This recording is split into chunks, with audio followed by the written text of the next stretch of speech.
The show begins with a boy by the name of Takuma who rarely left his house and spent his days playing video games and watching anime summaries. In the online game called Cross Reverie, he had a powerful character known as Diablo the Demon Lord, and was considered the best player ever. The Demon Lord Diablo! This isn't just a game, it's an MMO! Get it together, noobs! One day, something strange happened. Takuma woke up in a different world as Diablo, his Demon Lord character. He found out that two girls had summoned him by kissing him as part of a ritual. However, because of a special ring he had, instead of being their servant, the girls became his slaves. Takuma realized that he had somehow entered the world of his favorite online game. To hide his true identity as a shy person who mainly interacted online, he decided to act like a confident demon lord. The girls, after some arguing, introduced themselves to him. The elf girl named Shera happily greeted him, while the cat girl was a bit hesitant and told everyone her name is Rem. The three decide to go over to a nearby town and check into an inn. However, due to budgetary restrictions, the three of them must share a room with one bed, which worries him. They are interrupted by Celestine, the Mage Association leader, who comes to talk to Rem. Her entrance surprises Diablo as he knows she is a prominent figure in the game. In the inn's cafeteria that night, Diablo relentlessly pushes Celestine to speak. Diablo's tone is warned by Celestine's follower, Gallic. Diablo tells Gallic to watch his mouth when frightened. You fool! How'd you like to threaten me again, plebeian? Celestine chats to Rem before departing. Diablo has Rem divulge her secrets while Shera ignores her. Diablo baits Rem into confessing. Only Celestine knows she was born with Demon Lord Krebskulm. Later that night, Gallic stops Diablo in town. Gallic instructs his beast to assault Diablo despite the low attack, level 150. He survives the fire. Diablo burns the salamander, reminding Gallic that demon lords are cruel. Diablo accidentally kidnaps his imprisoned friends the next day. He wants to go, but his hands are on their divine cushions. Both girls are shocked and humiliated, making Rem irritable all day. Shera's unconcerned. Later, the three join the Adventurers Guild and begin quests. The power monitoring device breaks while measuring Diablo's level, spewing black energy over the city. Guildmaster Sylvie summons the gang to her office. After arrival, Sylvie says Diablo's level is too high for employment. Diablo pursues rewards. Sylvie sends the three to slay a powerful snake in the man-eating jungles. The elves attack them in the woods, thinking Diablo is a slave trader who has enslaved Shera, the princess of the majestic elven kingdom. Elves pretend to rescue Shera and bring her home by pointing their bows towards Diablo. Shera refused to return home since her brother wants her to marry and bear his child. He won't be happy until I have his baby! That is quite an honor! How is it an honor to be forced to marry someone I don't love and give up on everything I want in life? I refuse! Elven Tempest arrows miss Diablo. Standing stationary, Diablo easily blocks the strike. He freezes the woodland with a strong spell.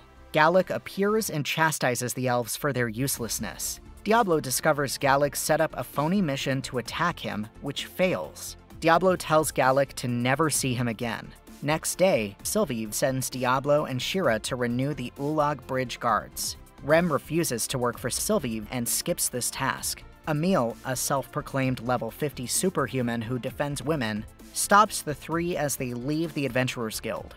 Emil challenges Diablo to a battle to release Shera and Rem. Emil is weaker than anticipated and fails to scratch Diablo. Emil tries a tremendous assault, but Diablo knocks him unconscious. Diablo and Shera reach the Ulag Bridge, where a guard recognizes Diablo as the Horned Demon. Diablo hears that a huge fallen army is nearing the bridge. Diablo offers to protect the bridge since the guards won't live without him. Diablo easily defeats the fallen army.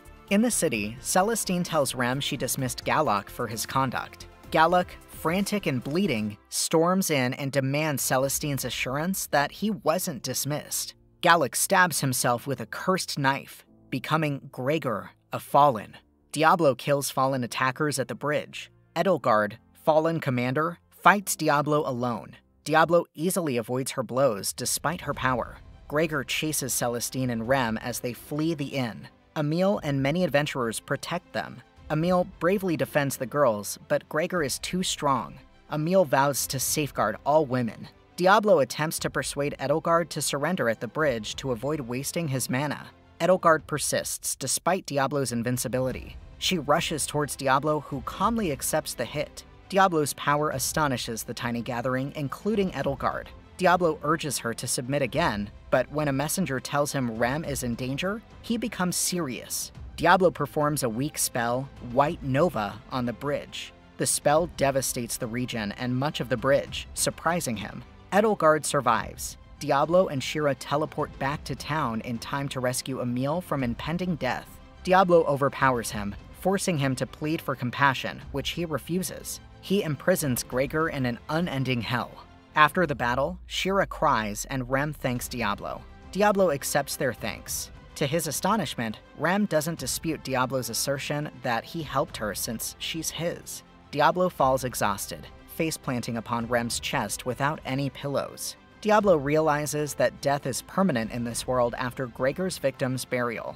Diablo restores his mana over 10 days as the females fight for him. This world is nothing like the game.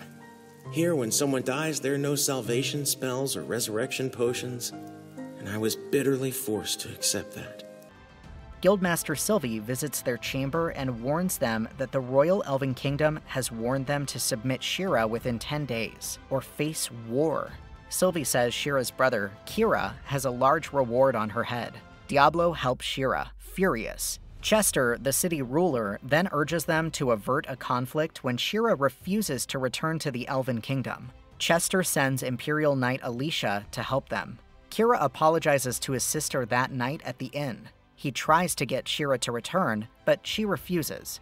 After Diablo intimidates Kira, he leaves, but swears Shera will return gladly. Later, while Shera and Rem talk about the moon, Kira plays a flute and laughs madly. Diablo dreams of his childhood buddies using him to get better gaming equipment and abandoning him. Diablo makes potions the next day while Rem and Alicia are busy. Shera becomes trance-like when she hears a flute. She informs Diablo that she wants to go home and leaves immediately. Shera joins Kira in his wagon, shackled, and departs. Diablo spends the day depressed and abandoned again. Rem and Alicia realize Shera was brainwashed and organize a rescue. Kira interrogates Shera in his tent.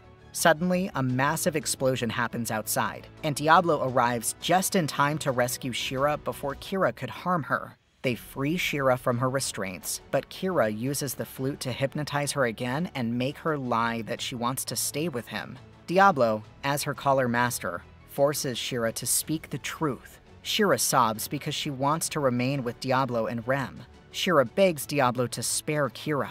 So, what did you think of Diablo's journey? Let us know in the comment section below. If you enjoyed this video, give it a thumbs up and share it with your friends so we can keep making them. For more videos like this, hit the subscribe button and remember to click on the notification bell. Also, be sure to check out our other videos as well. Thanks for watching.